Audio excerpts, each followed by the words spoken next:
오늘의 10분 말씀.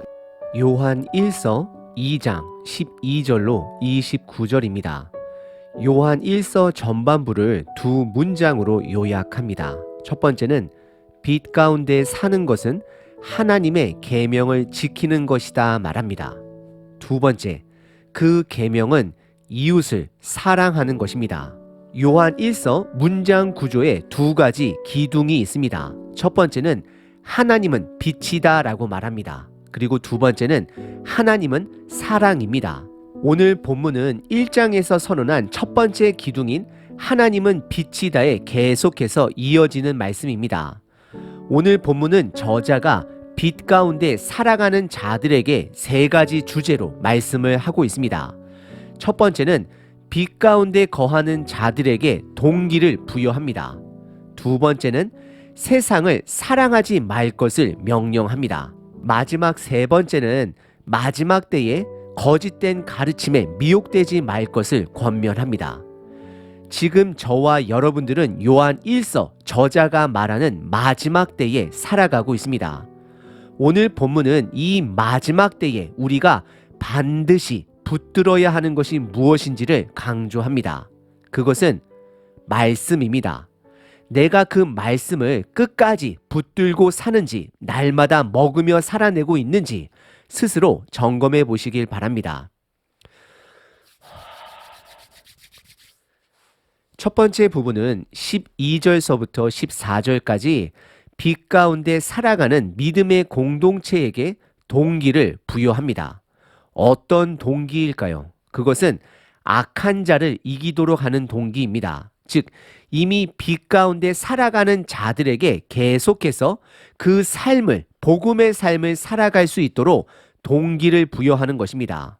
우리는 여기서 이미 공동체 안에 어떤 자들은 그 길을 포기하고 있음을 짐작할 수 있습니다. 그리고 13절과 14절에 말한 악한 자, 흉악한 자는 예수님의 가르침이 아닌 세상의 가치관을 가지고 살아가는 세대를 말하고 있는 것입니다. 그리고 특별히 12절서부터 14절은 문학적인 기법을 사용하며 저자는 교회 공동체에 동기를 주고 있습니다. 그래서 성도 전체를 향하여 세 가지 호칭을 사용하며 그들을 부릅니다. 자녀들아, 아비들아, 청년들아 라고 시작하며 성도 전체를 부르고 있습니다. 그리고 이 호칭을 두 번 반복하며 삶의 동기를 심어주고 있는 것입니다. 다시 말씀드리면 이것은 자녀들에게, 부모들에게, 그리고 청년들에게 따로따로 전하는 말씀이 아닙니다. 요한 1서의 수신자 교회 성도 전체를 향한 말씀이 되는 것입니다. 그리고 두 번째 문학 기법은 내가 너희에게 쓰는 것, 현재형과 내가 너희에게 쓴 것, 과거형을 섞어 사용합니다. 이것은 전달하고자 하는 말씀을 기억에 남게 하기 위한 목적인 것입니다. 저자는 그들의 믿음의 뿌리를 확인시켜 줍니다. 첫 번째는 12절에 그들은 이미 죄의 용서를 받은 자들이다 라고 말을 합니다. 그리고 두 번째는 13절에 태초부터 계신 하나님을 이미 안 자들이다 라고 말을 하고 있습니다. 그리고 세 번째는 13절에 그래서 악한 자를, 세상을 이겼다라고 말을 합니다. 그리고 이것을 다시 한번 반복합니다. 아버지를 알았기 때문에, 태초부터 계신 이를 알았기 때문에, 그리고 말씀이 너희 안에 거하기 때문에 악한 자를 이겼다라고 반복해서 말하고 있습니다.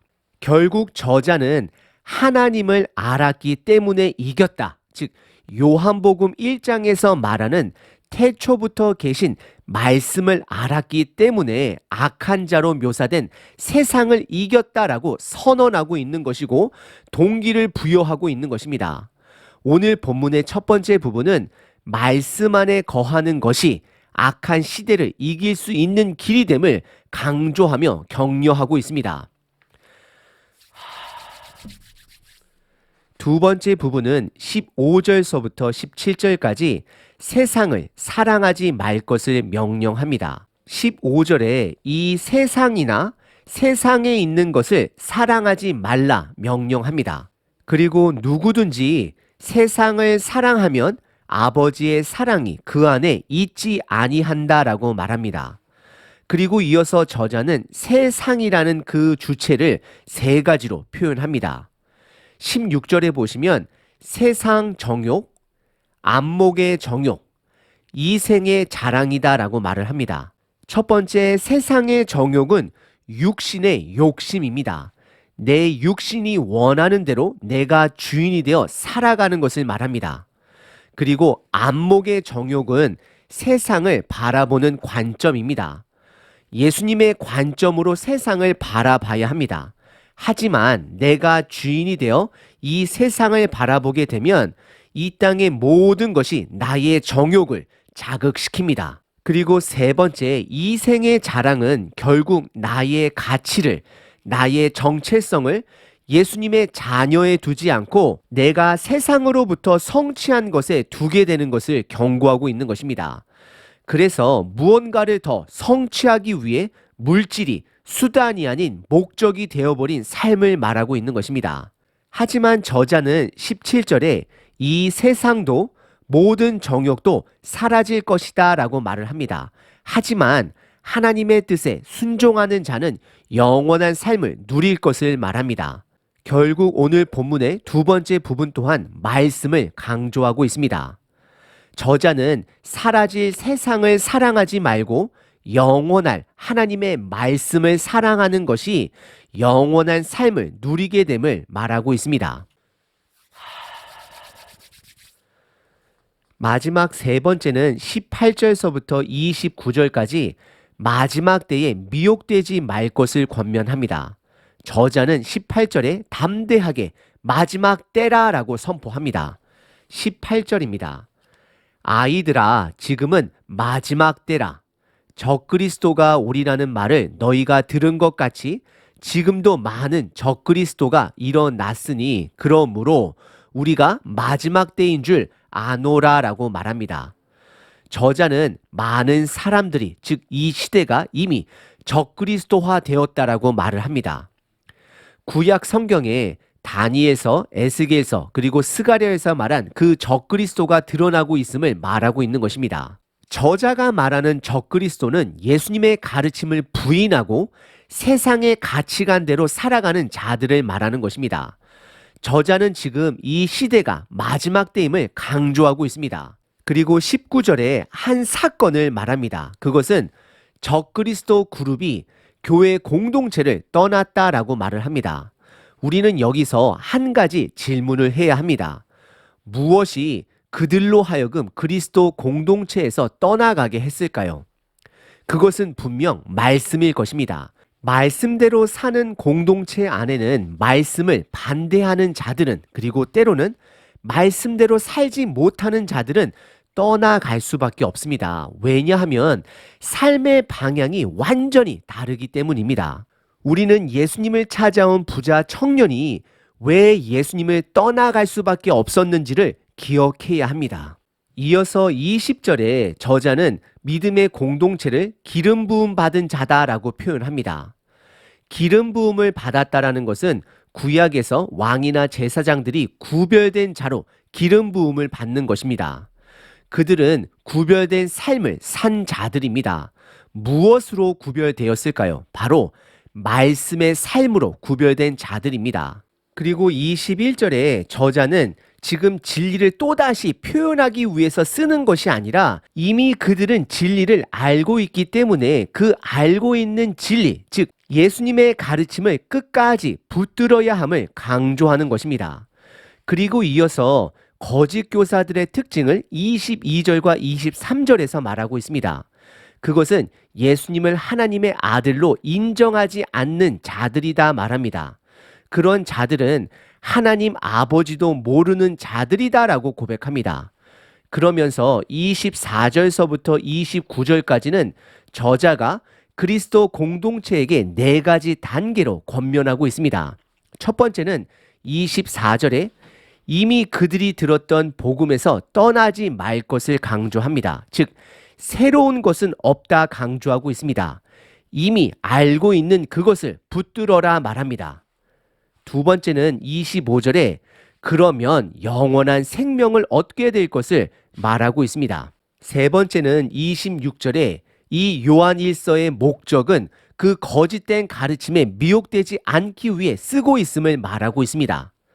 마지막 네 번째는 27절에 이미 그들이 알고 있는 예수님의 말씀에 계속해서 기름 부음 받은 자로서, 즉 구별된 삶을 살라라고 권면하고 있습니다.